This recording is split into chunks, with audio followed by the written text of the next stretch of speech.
Did you know that in the United States Supreme Court, there's a statue of the Prophet Muhammad, peace be upon him, and they actually call him one of the greatest lawmakers in history? Disclaimer, I'm aware of the laws in Islam against making statues and drawing the face of the Prophet, peace be upon them all. So I've covered their faces in this video. You see, historically, many of the founding fathers of the US and its institutions have recognized Islam as one of the greatest justice systems in the world. To give you some context, Morocco was actually the first ally the US ever had, and Thomas Jefferson actually had the first iftar ever done in the White House on December 9th, 1805. He had invited some Tunisian diplomats for a meeting, and because it was Ramadan, he actually ordered the meal to come out at precisely sunset so that they could break their fast. But what's interesting is that Thomas Jefferson actually made the decision by himself because he had actually studied Islam and Arabic in college. In another example, John Adams was also famously a founding father who owned and read the Quran. In fact, because of the importance of the Ottoman Empire at the time, and because of the US's ties with North African Muslim countries, many of the founding fathers and important politicians in the US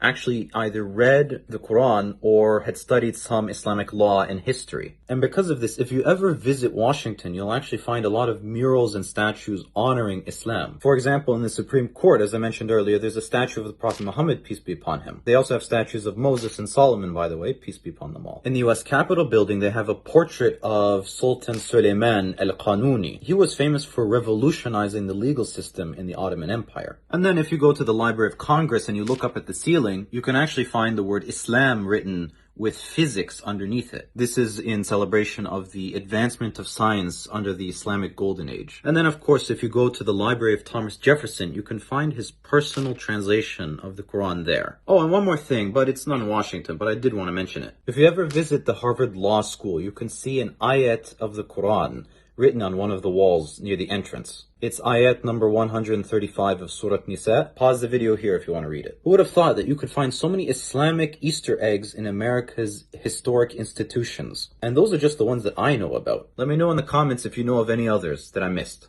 Like or follow for more Muslim facts.